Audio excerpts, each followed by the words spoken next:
Good morning, welcome to 95 news. ముందుగా paper వార్త కార్యక్రమానికి స్వాగతం. ఇక మన ముందు ఈనాడు, ఆంధ్రజ్యోతి, సాక్షి, నమస్తే తెలంగాణ ఇలా వెలుగు ఈ పేపర్లు ఉన్నాయి. ఏ పేపర్లో ఏ వార్తలు ఉన్నాయి ఏంటి అనే విషయాన్ని మొదటిగా చూసినట్లయితే మనం ఈనాడు పేపర్ చూద్దాం. ఈనాడు పేపర్లో ప్రధాన వార్త చూసినట్లయితే భాష శ్వాస ఒక్కటే, రెండిట్లో ఏది ఆగినా కూడా ప్రమాదమే. అంటే భాష ఆగిన ప్రమాదమే, భాషతో శ్వాసని పోల్చినట్లుగా చూడొచ్చు మనం. అంటే భాష శ్వాస ఒక్కటే కాబట్టి రెండిట్లో ఏది ఆగినా కూడా మనిషి మనుగడకే ప్రమాదము అన్నట్లుగా దీని యొక్క సారాంశం అని కూడా మనం చెప్పొచ్చు. సో దానికి సంబంధించిన పూర్తి వివరాలు మనం చూద్దాం. ఇక రెండింటిలో భాషా శ్వాస ఒక్కటే, రెండింటిలో ఏది ఆగినా కూడా ప్రమాదమే అంటూ మనకి ఇక్కడ ఇచ్చారు. ఎందుకు అంటే ప్రాథమిక విద్య మాతృభాషలోనే కొనసాగాలి అనే దానిపైన మనం ఇక్కడ ఈరోజు చూడొచ్చు. ఇక మాజీ ఉపరాష్ట్రపతి వెంకయ్య నాయుడు విజయవాడలో ఘనంగా ప్రపంచ తెలుగు రచయితల మహాసభలు ప్రారంభోత్సవంలో ఆయన ఈ విషయాన్ని వెల్లడిపరిచినట్లుగా తెలుస్తుంది. మనం మదర్ టంగ్ ఏదైతే ఉందో అది ఎంతో ప్రాముఖ్యత. మనం ఎన్ని చదువులు చదివిన, ఎన్ని భాషలు నేర్చుకున్నా కూడా మన మదర్ టంగ్ అనేది మనం ఎక్కడున్నాం అనేది, మన భాష అనేది చాలా ప్రాముఖ్యత అంటూ కూడా తెలుస్తుంది. దానికి సంబంధించి ఆయన భాషని శ్వాసని కలిపి మాట్లాడినట్లుగా మనం చూడొచ్చు. ఉపరాష్ట్రపతి వెంకయ్య నాయుడు మాట్లాడినట్లుగా మనం చూడొచ్చు. ఈ రెండు కూడా సమానమే కాబట్టి రెండిట్లో ఏది ఆగినా కూడా ప్రమాదమే. అలాగే విజయవాడలో ఘనంగా ఈ ప్రపంచ తెలుగు రచయితల దినోత్సవాన్ని, అలాగే ఈ మహాసభని ప్రారంభించినట్లుగా కూడా మనం చూడొచ్చు. అలాగే తెలుగు తల్లికి అక్కడ మరి వారు పూలమాలలతో ఘనంగా అక్కడ సత్కరించి అనేక మందిని సత్కరించినట్లు, అలాగే జ్యోతి ప్రజ్వలన చేసినట్లు, ఇవన్నిటిని కూడా మనకి ఇక్కడ ఒక ఇమేజ్ రూపంలో ఇచ్చారు. అదన్నీ కూడా మనం గమనించవచ్చు. అలాగే ఇంకా మనం చూస్తే ఇక మాతృభాష పరిరక్షణ ఉద్యమం నుంచే ఇంటి నుంచి మనం మొదటిగా మన ఇంటి నుంచే ప్రారంభం కావాలి అనేది ఆయన యొక్క ఉద్దేశమై ఉంది. అలాగే రక్షణ ఉద్యమం ఇంటి నుంచే ప్రారంభం అవ్వాలని కూడా చెప్తూ ఉన్నారు. మాజీ ఉపరాష్ట్రపతి వెంకయ్య నాయుడు ఈ విషయంలో అందరికీ కూడా పిలుపునిచ్చినట్లుగా కూడా తెలుస్తుంది. ఏదైనా సరే మాతృభాష అనేది మొదటిగా మన ఇంటి నుంచే ప్రారంభం కావాలి, రక్షణ భాష అనేది కూడా మన ఇంటి నుంచే ప్రారంభం కావాలి. అప్పుడే ప్రతి ఒక్కరు వారి ఇంటి నుంచి ప్రారంభమైనప్పుడు అంతా కూడా సమానంగా ఉంటుంది అనేది మనం ఇక్కడ గమనించవచ్చు. అలాగే ఇంకా మనం చూస్తే తెలుగు ఆత్మగౌరవాన్ని తట్టి లేపాలి అంటూ జస్టిస్ ఎన్వి రమణ కూడా మాట్లాడుతున్నటువంటి పరిస్థితి న్యాయమూర్తి. అయితే ఆయన ఏం చెప్తున్నారంటే మహాత్మా గాంధీ సందేశాన్ని వ్యాప్తి చేయాలి మొదటిగా అంటూ ఆయన కూడా చెప్తున్నారు. అలాగే భాషా సంస్కృతుల కోసం రాజకీయాలకు అతీతంగా పోరాడాలి ప్రతి ఒక్కరు కూడా. మన భాషను మన సంస్కృతిని కాపాడుకోవడం కోసం ప్రతి ఒక్కరం కూడా పార్టీలకు అతీతంగా, కులాలకు అతీతంగా, మతాలకు అతీతంగా దీని కోసం మనం ఏకత్వంగా ఉండడం కోసం మనం పోరాడాలి అనే దానిపైన ఖచ్చితంగా జస్టిస్ ఎన్వి రమణ కూడా మాట్లాడుతున్నటువంటి పరిస్థితి. మహాత్మా గాంధీ ఏదైతే మరి సందేశాన్ని వ్యాప్తి చేశారో దానిని ఇప్పుడు ప్రస్తుతం ఉన్న రోజుల్లో మనం కూడా వ్యాప్తి చేయాల్సిన అవసరం ఎంతైనా ఉంది అని కూడా చెప్తూ ఉన్నట్లుగా మనం చూడొచ్చు. ఇంకా అలాగే భాషా సంస్కృతుల కోసం రాజకీయాలకు అతీతంగా పోరాడాలి, మనకు మనమే ప్రతిబంధకం అవుతున్నాం, అలాంటిది ఉండకుండా చూసుకోవాలి అనేది కూడా తెలుస్తుంది. ఇంకా సుప్రీంకోర్టు విశ్రాంత ప్రధాన న్యాయమూర్తి జస్టిస్ ఎన్వి రమణ ఇంకా అనేక విషయాలను ఈనాటితో పంచుకున్నట్లుగా తెలుస్తుంది. అయితే మొదటిగా ఎవరు చెప్పినా కూడా భాషని శ్వాసని వేరు చేసి చూడకుండా శ్వాస ఎంత ఇంపార్టెంటో మన భాష కూడా అంతే ఇంపార్టెంట్. అది మొదటిగా మన ఇంటి నుంచే స్టార్ట్ అవ్వాలి, మన నుంచే స్టార్ట్ అవ్వాలి అనే దానికి పూర్తిగా దాని యొక్క సారాంశం అని మనం చెప్పొచ్చు. సో ఇక మనకి ఇప్పుడు మెయిన్ ఇంకొకటి ప్రధాన వార్త చూస్తే నవరస నటశిఖరం కైకాల కన్నుమూత అంటూ ఇచ్చారు. ఆల్రెడీ అందరికీ ఇది తెలిసిన విషయం. ఇది ఎంతో బాధాకరమైనటువంటి విషయం. ఒక నటశిఖర కొండ అని చెప్పుకోవచ్చు. ఆయన అనారోగ్యంతో ఆయన స్వగృహంలోనే నిన్న తెల్లవారుజామున 4 గంటలకి ఆయన మృతి చెందినట్లుగా తెలుస్తూ ఉంది అనేది మనకి ఇక్కడ ఇచ్చారు. ఇక నవరసాల కొండ, వెండితెర యముండ అంటూ ఇచ్చారు ఆయన గురించి. చూద్దామని ఇక ప్రధాని మోదీ, అలాగే సీఎం కేసీఆర్, అనేక మంది మరి నాయకులంతా కూడా పలువురు నివాళులు అర్పించినట్లుగా కూడా తెలుస్తుంది. ఇంకా అందరూ కూడా అభిమానులందరినీ ఉద్దేశించి ఫిలిం ఛాంబర్లో కూడా ఆయన పార్థివ దేహాన్ని ఉంచుతున్నారు. ఈ రోజు అంతా కూడా అందరూ కూడా ఆయన సందర్శనార్థం అంటూ కూడా మనకి ఇక్కడ ఈనాడులో తెలియజేస్తున్నారు. అలాగే ఇంకా మనం చూస్తే ఆయన మొదటిగా 60 ఏళ్ల నట ప్రయాణం అంటూ ఇచ్చారు. 870కి పైగా సినిమాలు చేశారు అంటూ కూడా చెప్తూ ఉన్నారు. ఆయన 60 ఏళ్ల వరకు సినీ ప్రస్థానం కొనసాగింది ఆయనది అనేది కూడా తెలుస్తుంది. ఇంకా ఆయన మొదటి మూవీ వచ్చేసి ఆయన మొదటిగా నటించినదైతే ఆయన మొదటిగా నటించిన చిత్రం అయితే సిపాయి కూతురు అనే సినిమాతో ఆయన సినీ రంగ ప్రవేశం చేశారు అనేది మనకి ఇక్కడ ఇచ్చారు. అయితే ఇంకా చూద్దాం మనం. ఆయన 870కి పైగా సినిమాలు చేస్తూ నిలువెత్తు రూపంలో గంభీరమైన కంఠంతో ఆయన ప్రజలందరినీ కూడా ఆకర్షించారు. ఆయన మరో రూపం కూడా ఎన్టీఆర్తో సమానంగా ఆయనని ఎంచుకున్నారు ఆ రోజుల్లో అనేది కూడా మనకి ఇక్కడ ఇచ్చారు. ఇక తెలుగు తెర దిగ్గజం అని కూడా చెప్పొచ్చు. నవరసాలు పండించడంలో ఆయన సాటి అంటూ కూడా మనకి ఇక్కడ ఇచ్చినట్లుగా తెలుస్తుంది. అలాగే ఇంకా నిలువెత్తు రూపంతో గంభీరమైన వాచక అభినయంతో నవరసాలు పలికించిన తెలుగు దిగ్గజం అంటూ పౌరాణిక, జానపద ఇలా అనేక రకాలైనటువంటి పాత్రలు ఏది ఇచ్చినా కూడా అందరినీ కూడా అబ్బురపరిచే విధంగా ఆయన ఎంతో తన నటనతో అందరినీ కూడా మెప్పించారు అంటూ కూడా మనకి ఇక్కడ ఎంతో ఇచ్చారు. ఇంకా అలాగే ఆయనకి భార్య, 2 కుమారులు, 2 కూతుర్లు కూడా ఉన్నట్లుగా తెలుస్తుంది. సో ఏదేమైనప్పటికీ ఇది సినిమా ఇండస్ట్రీకి అయితే ఒక తీరని లోటు, కైకాల కన్నుమూత అనేది మాత్రం అందరూ కూడా చాలా మరి బాధపడుతున్నటువంటి పరిస్థితి. అలాగే చిరంజీవి గారు, అలాగే నాగార్జున గారు, అలాగే బాలకృష్ణ గారు అందరూ కూడా ఆయనకు నివాళులు అర్పించారు. ఇంకా వాళ్ళంతా కూడా ఒక తారను కోల్పోయినట్లుగా చెప్తూ ఉన్నారు అనేది మనకి ఇక్కడ ఈనాడులో ఇచ్చారు, మనం చూడొచ్చు. ఇక నవరస నట శిఖరం ఆయన అంటూ కూడా చెప్తున్నారు. ఇక నవరసాల ఆయన కొండ, వెండితెరయ్య ముండ అంటూ ఆయన ఎమలీల సినిమాతోటి ఎంతో పేరు సంపాదించుకున్నారు. అనేక మంది ప్రజల గుండెల స్థానం కూడా సంపాదించుకున్నారు. ఎంతో మరి హాస్యాన్ని పండించారు ఆ సినిమాలో అని కూడా మనకి ఇక్కడ ఇవ్వటం జరుగుతుంది ఈనాడులో. సో ఇంకా మనం చూద్దాం. ఇంకా నెక్స్ట్ చూసుకున్నట్టయితే కల్లాలు వద్దంటే భాజపా పతనమే అంటూ ఇచ్చారు. ఇక కల్లాలు అనే దాని గురించి రైతులు మరి నిన్న ధర్నా నిర్వహించారు. రైతన్నలందరూ కూడా మంత్రి కేటీఆర్ పిలుపునిచ్చారు. కల్లాలకు సంబంధించి మరి వడ్లకు సంబంధించి కొనుగోలు కేంద్రాలకు సంబంధించి ఆయన పిలుపునిచ్చినప్పుడు రైతన్నలంతా కూడా మరి వాళ్ళు నిన్న ధర్నాలు నిర్వహించారు. ఒకవేళ కల్లాలు వద్దు అనంటే మాత్రం కేంద్ర ప్రభుత్వం పతనమైపోతుంది అంటూ మరి రైతులందరూ కూడా మాట్లాడుతున్నటువంటి పరిస్థితి మనకి ఈనాడులో ఇక్కడ ఇచ్చారు, మనం చూడొచ్చు.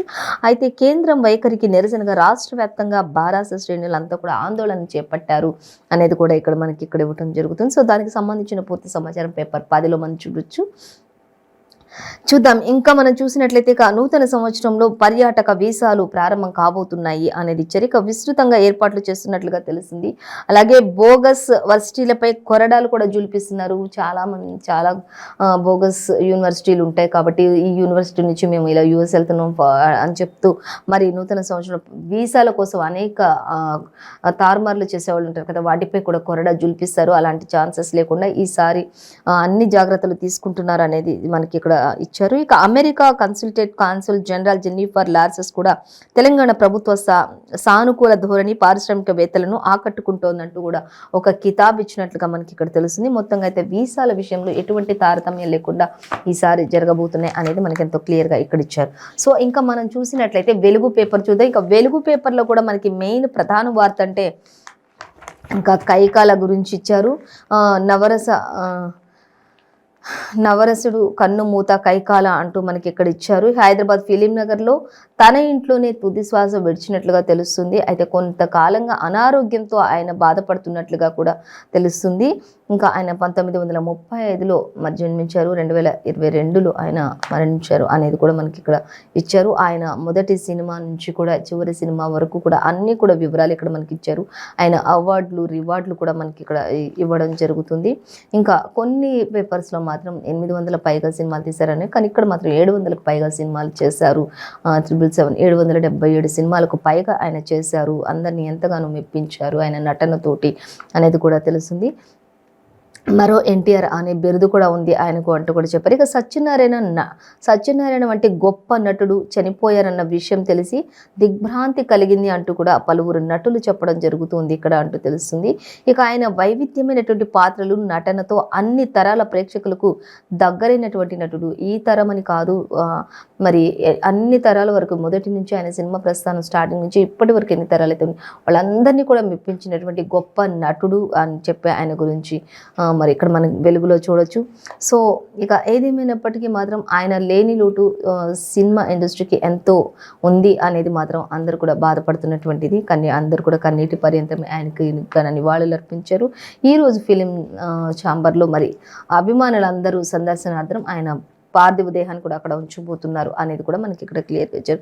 సో మరి మనం ఇంకొక వార్తలో చూసుకున్నట్లయితే కాంగ్రెస్ పార్టీలో పంచాది తెగలే అంటూ ఇచ్చారు. అంటే కాంగ్రెస్ పార్టీలో మరి రేవంత్ రెడ్డి సీనియర్స్ని పక్కన పెట్టి జూనియర్స్ని తీసుకోవడం, వాళ్ళకే పదవులు కట్టబెట్టడం ఇలా చేస్తూ ఉండడం వల్ల మరి పార్టీ కోసం పనిచేసిన వాళ్ళందరూ మొదటి నుంచి పార్టీలో ఉన్న వాళ్ళందరూ కూడా కొంత మనస్తాపానికి ఇదై మరి రేవంత్ రెడ్డికి వ్యతిరేకంగా వాళ్ళంతా కూడా రాజీనామాలు చేయటం, లేకపోతే పార్టీకి దూరంగా ఉండడం ఇలా చేస్తున్న తరుణంలో మరి అధిష్టానం కూడా స్పందించింది చాలా వేగంగా. మరి ఇక్కడ ఏం జరుగుతుంది అని దీనిపై మరి అధిష్టానం కూడా ఒక మంచి నిర్ణయం తీసుకొని వాళ్ళందరినీ కూడా పార్టీలో బలోపేతానికి ముందుకు నడిపించే విధంగా అధిష్టానం కూడా కొన్ని చర్యలు తీసుకుంటున్నట్లుగా మనం చూడొచ్చు.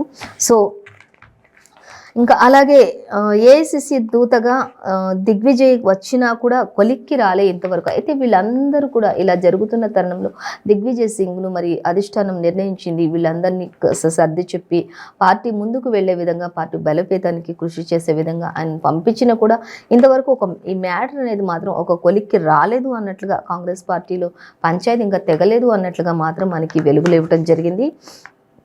అలాగే ఎవరి వాదనలు వాళ్ళు వినిపించి రేవంత్ వర్గం సీనియర్లు నేతల అభిప్రాయాలతో ఢిల్లీకి దిగ్విజయ్ 2 రోజుల్లో కార్గీకు రిపోర్ట్ అందించనున్నారు అంటూ కూడా తెలిసింది. ఎవరి వాదనలు వాళ్ళు వినిపిస్తూనే ఉన్నారు తప్ప ఇది మాత్రం ఒక కొలిక్కి రాలేదు అంటూ తెలిసింది. ఆల్రెడీ ఇప్పటికే మరి సీతక్క కూడా ఎమ్మెల్యే సీతక్క కూడా మరి రాజీనామా చేయిస్తున్నారు అనేది కూడా మనకు తెలిసిన విషయం. కానీ ఈ విధంగా పార్టీలో ఉంటే పార్టీ బలోపేతానికి కృషి చేయాల్సిన వాళ్ళే పార్టీని దిగజార్చే విధంగా ఉంటున్నారు అంటూ సీనియర్లంతా కూడా మండిపడుతున్నారు. ఈ విషయంలో దిగ్విజయ్ సింగ్కి కూడా అందరూ ఎవరి వాదన వాళ్ళు వినిపిస్తున్నారు. కానీ ఇంతవరకు ఒక దీనికి ఒక ముగింపు అనేది మాత్రం రాలేదు. ఇంకా అధిష్టానంతో ఒక 2 రోజుల్లో దీని రిపోర్ట్ ఇచ్చే అవకాశం ఉంది. ఇంకా అందరినీ కూడా సర్ది చెప్పే ప్రయత్నమే చేస్తున్నారు దిగ్విజయ్ సింగ్ అనేది మాత్రం మనకి ఇక్కడ ఇచ్చారు. ఇంకా చూస్తే ఇక వ్యాపారులు చెప్పిందే రేటు అంటూ ఇచ్చారు. మార్కెట్లపై తప్పిన సర్కార్ కంట్రోల్ అంటూ ఇచ్చారు. ఇక నిండా మునుగుతున్న రైతన్నలు అంటూ ఇచ్చారు. ఇక ఆల్రెడీ ఇప్పటికే నిన్నంతా కూడా ధర్నాలతో హోరెత్తించారు. ఇంకా సీజన్ ప్రారంభంలో ఒక ధర ఉంటే పంట చేతికి వచ్చాక మరొక ధర అంటున్నారు అనేది కూడా మనకి ఇక్కడ ఇచ్చారు. ఇక క్వింటాల్ 10,000 ఉన్న పత్తిని 8,000కు పడగొట్టిండ్రు అంటూ కూడా రైతులు ఆవేదన వ్యక్తం చేసినారు. ఒక క్వింటాల్ 10,000 ఉన్నప్పుడు దాన్ని లాస్ట్కి వచ్చేసరికి వాళ్ళు అమ్ముకునే సమయానికి వచ్చేసరికి 8,000 చేస్తున్నారు అంటూ వాళ్ళు ఆవేదన వ్యక్తం చేస్తున్నటువంటి పరిస్థితి అయితే మనకి ఇక్కడ కనిపిస్తుంది. అలాగే ఇంకా మనం చూసినట్లయితే 21,500 వరకు ఉన్న మిర్చి రేట్ను 18,000కు దించేశారు అంటూ కూడా రైతులు ఆవేదన వ్యక్తం చేస్తున్నారు.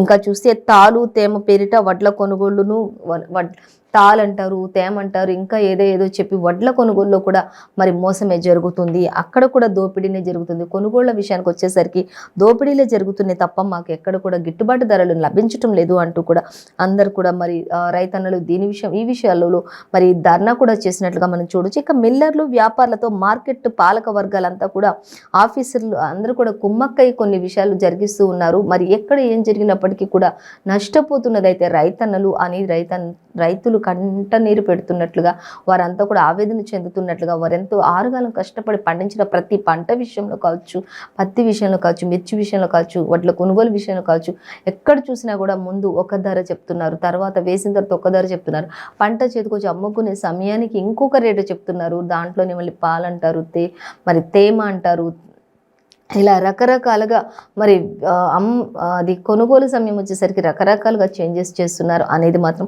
మనకి ఇక్కడ ఇచ్చారు. ఇక వ్యాపారులు ఏది చెప్తే అదే రేట్ అన్నట్లు ఫిక్స్ అయిపోతున్నారు అంటూ కూడా రైతులు కొంత ఆవేదన వ్యక్తం చేస్తున్నారు. దీనిపై కేంద్ర ప్రభుత్వం స్పందించాలి, వెంటనే తగిన న్యాయం చేయాలి అంటూ కూడా రైతులంతా ధర్నా చేపట్టినట్లుగా మనం చూడొచ్చు. సో మనం మరొక వార్త చూసినట్లయితే ఉపాధి హామీ నిధులు దారి మళ్లించి కేంద్రాన్ని బద్నం చేస్తారా అంటూ బండి సంజయ్ ఫైర్ అవుతున్నారు. ఉపాధి హామీ నిధులన్నీ కూడా దారి మళ్ళిస్తున్నారు. కేంద్రం నుంచి అన్ని నిధులు రిలీజ్ చేస్తున్నాం, కానీ ఎంత రిలీజ్ చేసినా ఏం చేసినా కూడా మరి ఆ నిధులన్నింటినీ కూడా పక్కదారి పట్టించేసి మళ్ళీ కేంద్రం పైన నిందలేస్తున్నారు, కేంద్రాన్ని బద్నం చేస్తున్నారు అంటూ బండి సంజయ్ ఫైర్ అవుతున్నటువంటి పరిస్థితి. ఇంకా బీఆర్ఎస్ ధర్నాలపై బండి సంజయ్ ఈ విషయంలో ఫైర్ అయినట్లుగా తెలిసింది. అంటే ఆల్రెడీ నిన్న రైతులంతా కూడా ధర్నా చేశారు కాబట్టి ఆ ధర్నాను ఉద్దేశించి ఇప్పుడు ఫైర్ అవుతున్నట్లుగా తెలిసింది. ఆల్రెడీ నిధులన్నీ ఇచ్చేసాం కానీ ఇవ్వలేదు అంటే అవన్నీ పక్కదారి మళ్లించేసి మళ్ళీ కేంద్రం పైన తిరగబడుతున్నారు అంటూ వీళ్ళు ఫైర్ అవుతున్నారు అనేది మనకి ఇక్కడ ఇచ్చారు. ఇంకా చూసి అవినీతిని కప్పిపుచ్చుకునేందుకు ఆందోళన చేస్తున్నారు మీరు అంటూ కూడా బండి సంజయ్ వ్యక్తపరుస్తున్నారు. అలాగే సెంటిమెంట్ను రెచ్చగొట్టాలని చూస్తున్నారు. ఇక్కడి రైతులకు కేసీఆర్ ఇచ్చిన హామీలు ఏమైనాయని చెప్పేసి కూడా ఆయన నిలదీసినట్లుగా తెలుస్తుంది. రైతులకు ఎన్నెన్నో హామీలు ఇచ్చారు. మరి కేసీఆర్ ఆ హామీలన్నీ నెరవేర్చారా, ఏం చేశారు ఈ హామీలన్నిటికీ మీరు అంటూ కూడా ఆయన నిలదీశారు. మీరు చేస్తున్న తప్పులు, మీరు దారి మళ్లిస్తున్నటువంటి నిధులు అన్నింటినీ కప్పిపుచ్చుకోవటానికి ఇప్పుడు కేవలం రైతులను రెచ్చగొట్టి ఈ విధమైనటువంటి ధర్నాలు చేస్తూ ఉన్నారు. ఇది కరెక్ట్ కాదు అంటూ కూడా మంత్రి కేటీఆర్ పై బండి సంజయ్ ఫైర్ అవుతున్నటువంటి పరిస్థితిని అయితే మనకి ఇక్కడ ఇచ్చారు. ఇంకా మనం చూద్దాం. ఇక హైదరాబాద్ లో కుంగిన నాల అంటూ ఇచ్చారు. చూద్దాం. ఇంకా గుంతలో పడ్డ వాహనాలు, 3 గాయాలు, భయంతో పరుగులు తీసిన జనం, నష్టపోయినోళ్లకు పరిహారం ఇవ్వాలని ప్రతిపక్షాలు ఆందోళన చేపడుతున్నాయి అని కూడా మనకి ఇక్కడ ఇచ్చారు. ఇక హైదరాబాద్ లోని గోషమహల్ చక్కివాడలో ఉన్నటువంటి పెద్ద నాలా కుంగింది. శుక్రవారం వీక్లీ మార్కెట్ కావడంతో వ్యాపారులు తమ దుకాణాలు ఏర్పాటు చేసుకుంటుండగా ఇది జరిగినట్లుగా తెలుస్తుంది. అయితే ఆ వారంలో ఒక రోజు అక్కడ మార్కెట్ ఏర్పాటు చేసుకుంటారు కాబట్టి ఆ మార్కెట్ ఏర్పాటు చేస్తున్నటువంటి సమయంలోని అక్కడ రద్దీ ఎక్కువడంతో అక్కడ ఒక్కసారిగా భూమి అంతా, నాలంతా, ఆ భూమి అంతా కూడా కుంగిపోవడంతో అక్కడ ఉన్న ప్రజలందరికీ ఒక్కసారిగా భయంతో పరుగులు తీసినట్లుగా తెలుస్తుంది. అక్కడ చాలా మందికి మరి చిన్న చిన్న గాయాలు కూడా అయినట్లుగా తెలుస్తుంది. ఇంకా గుంతలో కొన్ని వాహనాలు కూడా గుంతలలో పడి అక్కడంతా కృంగిపోవడం వల్ల గుంతలలో వాహనాలు కూడా పడ్డాయి. వాహనాలకి అంతా కూడా కొంచెం ఇబ్బంది కలిగింది. అట్లనే అందులో ఉన్న వాళ్ళకు కూడా చాలా కొంత గాయాలయ్యని వాళ్ళందరికీ కూడా నష్టపరిహారం చెల్లించాలి అంటూ కూడా ప్రతిపక్షాలన్నీ కూడా ఇప్పటికే డిమాండ్ చేస్తూ ఉన్నాయి అనేది మనకి ఇక్కడ ఇచ్చారు. సో ఇంకా మనం చూద్దాం. ఇంకా చూసినట్లయితే లోయలో పడ్డ ట్రక్కు 16 మంది జవాన్లు దుర్మరణం. సిక్కింలో జెమా వద్ద ఘోర రోడ్డు ప్రమాదం జరిగింది అని తెలుస్తుంది. ఇక పలువురు తిరుగుతుండగా లోయలో నిట్టనిలువున పడిపోయినటువంటి ట్రక్ అంటూ ఇచ్చారు. గాయపడ్డ 4 మాత్రం ఎయిర్ లిఫ్ట్ చేసి ఆర్మీ కాపాడినట్లుగా తెలుస్తుంది. ఇక రాష్ట్రపతి, ప్రధాని, కేంద్ర మంత్రులంతా కూడా సంతాపం ప్రకటించినట్లుగా తెలుస్తుంది ఈ విషయంలో అంటూ మనకి ఇక్కడ ఇచ్చారు. సో మనం ఇంకా చూసినట్లయితే సాక్షి పేపర్ చూద్దాం. ఇక సాక్షి పేపర్ చూసినట్లయితే సాక్షిలో కూడా మనకి ప్రధాన వార్త అంటే మనకి మెయిన్గా ఈరోజు ప్రతి పేపర్లో కూడా మనకి మరి నింగికెగిసిన కైకాల అంటూ కైకాల గురించి, కైకాల సత్యనారాయణ గారి గురించి ఇచ్చారు. చూద్దాం. ఇక నవరస నటన సార్వభౌముడు సత్యనారాయణ కన్నుమూత అంటూ ఇచ్చారు. మరి ఆయన నిన్న తెల్లవారుజామున మరి తన స్వగృహంలోనే ఫిలిం ఛాంబర్లోనే ఆయన కన్ను మూసినట్టుగా తెలుస్తుంది. కొంతకాలంగా ఆయన అనారోగ్యంతో బాధపడుతున్నారు అనేది కూడా మరి మనకి ప్రతి పేపర్లో కూడా క్లియర్గా ఇచ్చారు. ఆయన 800కు పైగా చిత్రాలలో నటించారు. ఎంతో మెప్పించారు, అందరినీ ఎంతగానో అలరించారు. ఆయన మరణం సినిమా ఇండస్ట్రీకి తీరని లోటు అనేది కూడా పలువురు నటులు చెప్పడం గమనార్హం అంటూ కూడా మనం ఇక్కడ చూడొచ్చు. ఇంకా చూస్తే కొంతకాలంగా అనారోగ్యంతో బాధపడుతున్న కైకాల అంటూ ఇచ్చారు. పార్థివ దేహాన్ని సందర్శించి నివాళులు అర్పించిన సీఎం కేసీఆర్, అలాగే ప్రధాని మోదీ అంటూ కూడా ఇచ్చారు. పలువురు నాయకులు కూడా ఆయనకు మరి నివాళులు అర్పించారు. ఈరోజు ప్రభుత్వ లాంఛనాలతోటి ఆయన అంతిమ యాత్ర ఉండబోతుంది అంటూ కూడా సీఎం కేసీఆర్ కూడా ప్రకటించడం జరిగింది. ఆయనకు ఎంతో ఇష్టమైన నటుడు అంటూ కూడా సీఎం కేసీఆర్ చెప్పడం జరుగుతుంది. కాబట్టి ఈరోజు మరి ఆయనకు ఖచ్చితంగా ప్రభుత్వ లాంఛనాలతోటే ఆయనది అంతిమ యాత్ర కొనసాగబోతుంది. 1,00,000 నక్షత్రాల నటుడు అంటూ ఇచ్చారు. కొంతమంది ఆయన 1,00,000 నక్షత్రాల నటుడు. ఆయన ఎన్టీఆర్కు డూప్గా కూడా ఆయన ఎంతో పనికొచ్చారు. ఆయన ఎన్టీఆర్ డూప్ వేయాలంటే ఆయనే సాటి. వాళ్ళిద్దరూ ఎన్టీఆర్ డూప్ ఎన్టీఆర్ అనేది ఇద్దరికి కూడా ఎంతో సెట్ అయిపోయింది. ఆ విధంగా కూడా ఆయన ఎంతో పేరు సంపాదించుకున్నారు. ఎన్టీఆర్ డూప్గా వేస్తూ కూడా ఎన్టీఆర్గా వేస్తూ కూడా ఎంతో పేరు సంపాదించుకున్నారు అనేది కూడా మనకి ఇక్కడ ఇచ్చారు. ఇక్కడ మరి ఈ విషయంలో బాలకృష్ణ గారు కూడా ఎంతో మరి బాధపడినట్టు, ఒక మంచి నటుడిని కోల్పోయాం అని కూడా ఆయన బాధపడినట్లుగా కూడా మనం ఇక్కడ చూడొచ్చు. అలాగే అనేక మంది నటులంతా కూడా ఆయనకు నివాళులు అర్పించే ప్రగాఢ సానుభూతిని తెలియజేశారు వారి కుటుంబ సభ్యులకు అనేది కూడా మనకి సాక్షిలో ఇచ్చారు. ఇంకా చూస్తే మరొక వార్త చూసినట్లయితే ఇక ఆదిలోనే అడ్డంకులు అంటూ మనకి ఇక్కడ ఇచ్చారు. ఇంకా మరొక వార్త చూస్తే ఇది తెలంగాణ కాంగ్రెస్ సంగతి, ఎవ్వరు మాట్లాడాల్సిన అవసరం లేదు అంటూ రేవంత్ కూడా ఫైర్ అవుతున్నటువంటి పరిస్థితి ఇక్కడ ఇచ్చారు. ఇక ఆకస్మికంగా వాయిదా పడ్డ గ్రూప్ 4 ఆన్లైన్ దరఖాస్తుల ప్రక్రియ అంటూ విద్యా సంవత్సరానికి సంబంధించి ఇచ్చారు. ఇక ఈ నెల 30 నుంచి వచ్చే నెల 19 వరకు స్వీకరిస్తామన్న టీఎన్పీఎస్సీ గ్రూప్ 4 పూర్తి స్థాయి నోటిఫికేషన్ సైతం విడుదల చేయని కమిషన్ సాంకేతిక కారణాల వల్లే ఆలస్యం అంటూ ఓ ప్రకటనలో వెల్లడించారు. అయోమయంలో అభ్యర్థులంతా ఉన్నారు అనేది కూడా మనకి ఎక్కడ ఇచ్చారు. అయితే ఈ స్టడీకి సంబంధించి గ్రూప్ 4కి సంబంధించి మరి ఇంతవరకు ఏది కూడా సరైన అవగాహన అనేది అయితే విద్యార్థులు కానీ స్టూడెంట్స్ ఎవరిలో కూడా కలిగించట్లేదు. నోటిఫికేషన్స్ విడుదల చేయడానికి కొన్ని అడ్డంకులు, అనివార్య కారణాల వల్ల కొన్ని అడ్డంకుల వల్ల ఇది ఏది కూడా చేయలేకపోతున్నాం అంటూ అలాగే సాంకేతిక కారణాల వల్ల చేయలేకపోతున్నాం అనేది కూడా మనకి ఇక్కడ క్లియర్గా ఇచ్చారు. ఇక ఆలస్యం అంటూ ఓ ప్రకటన, కొంత ఆలస్యం అవుతుంది సాంకేతిక పరిణామాల వల్ల అంటూ ఓ ప్రకటనలు కూడా వెల్లడించినట్లుగా మనం చూడొచ్చు. ఇక ఆకస్మికంగా గ్రూప్ 4 అనేది వాయిదా పడింది. ఇంకా ఆన్లైన్లో దరఖాస్తుల ప్రక్రియ కూడా ఇప్పుడు కొనసాగట్లేదు అనేది మనకి ఇక్కడ క్లియర్గా ఇచ్చారు. ఇంకా చూద్దాం. ఆల్ సెటిల్డ్, నో ప్రాబ్లం అంటూ ఇచ్చారు. కాంగ్రెస్ నేతలు ఐకమత్యంగా పనిచేయాలి అంటూ ఇచ్చారు. అయితే ఇప్పుడు అందులో కొంత అవకతవకలు జరుగుతున్నాయి కాబట్టి మరి దాని విషయమే దిగ్విజయ్ సింగ్ని మరి అధిష్టానం నియమించింది కాబట్టి మరి ఇప్పుడు మనకి ఇంతకుముందు పేపర్లో చూస్తేనేమో ఇంతవరకు ఒక కొలిక్కి రాలేదని, కానీ ఇక్కడ మాత్రం అంత సెటిల్ అయిపోయింది, ప్రాబ్లమ్స్ ఏవి లేవు, కాంగ్రెస్ అంతా కూడా ఐకమత్యంగా ముందుకు వెళ్ళాలి అనేది మనకి ఇక్కడ కనిపిస్తుంది. బహిరంగ విమర్శలు మానుకోండి, ప్రతి ఒక్కరు కూడా మీరంతా యూనిటీగా ఉండండి, ఒక తాటి మీద ఒక ఐక్యమత్యంగా ఉండండి అని చెప్తున్నారు. అలాగే చేతులు జోడించి విజ్ఞప్తి చేస్తున్నా అంటూ నేను వైఎస్ఆర్ ఇద్దరం చిన్నవారమే అయినా సీఎం పిసిసి అధ్యక్షులుగా రాణించాం. సో మరి ఇంకా మనం మరొక వార్త చూసినట్లయితే సాక్షిలో కరోనా బూస్టర్ తప్పనిసరి అంటూ మనకి ఇక్కడ ఇచ్చారు. ఏజీ ఆసుపత్రుల చైర్మన్ డాక్టర్ డి నాగేశ్వరరావు గారు వెల్లడించినటువంటి విషయం ఇది. అయితే కరోనా వ్యాక్సిన్ తీసుకున్నప్పటికీ కూడా ఇంతకు ముందు ఇప్పుడు కంపల్సరీ కూడా బూస్టర్ డోస్ అనేది కూడా కంపల్సరీ తీసుకోవాలి. ఎందుకంటే corona first wave, second wave, third wave అనేది వచ్చింది. ఇప్పుడు నెక్స్ట్ 4th వేవ్ కూడా స్టార్ట్ అవబోతుంది అనేది ఒక మరి ఇప్పుడు నడుస్తున్నటువంటి ప్రజెంట్ సిచ్యువేషన్లో ఉన్నాం మనం. కాబట్టి ఆల్రెడీ ప్రధాని మోదీ కూడా ఇప్పటికే అందరికీ కూడా కొన్ని ఆదేశాలు జారీ చేశారు.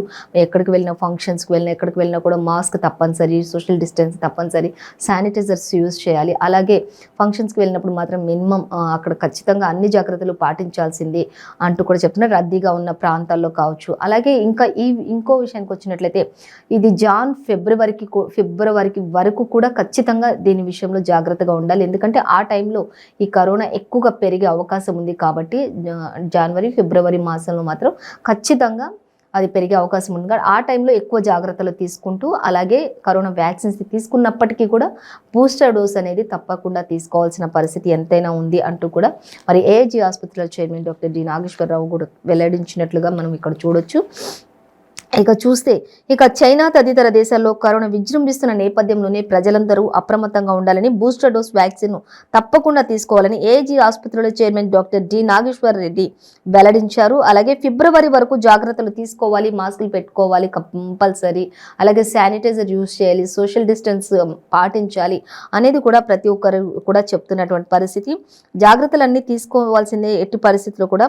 దేశంలో ఫిబ్రవరి వరకు కూడా కరోనా కేసులు పెరిగే అవకాశం ఉంటుంది కాబట్టి అప్పటి వరకు అన్ని జాగ్రత్తలు కంపల్సరీ తీసుకోవాలి అని చెప్పేసి మనకి వివరిస్తున్నారు. సో ఇవాళ పేపర్ వార్త కార్యక్రమంలోని మనకి కరోనా బూస్టర్ డోస్ తీసుకోవాలనేది మెయిన్ ప్రధాన వార్తగా మనం చూడొచ్చు. అలాగే కాంగ్రెస్లో ఉన్నటువంటి ప్రాబ్లమ్స్ అన్నీ కూడా సాల్వ్ అయినది. దిగ్విజయ్ సింగ్ వచ్చి అంతా కూడా మరి అందరినీ కూడా అధిష్టానం పంపించిన మేరకు అందరినీ కూడా సెటిల్ చేసినట్లుగా తెలుస్తుంది. ఇంకా అంతా కూడా కాంగ్రెస్లో కూడా అంత శాంతియుతంగా ముందుకు వెళ్తారో అనేది మనకి ఇక్కడ క్లియర్గా అర్థమవుతుంది. సో ఏ పేపర్లో చూసినా కూడా ఈరోజు మన పేపర్ వార్తలో అనేక రకాలైనటువంటి విషయాలతో మనం ఈరోజు చేసాం. ఇంకా మరొక పేపర్ వార్తా కార్యక్రమంతో మళ్ళీ రేపు కలుసుకుందాం. అంతవరకు చూస్తూనే ఉండండి 95 న్యూస్.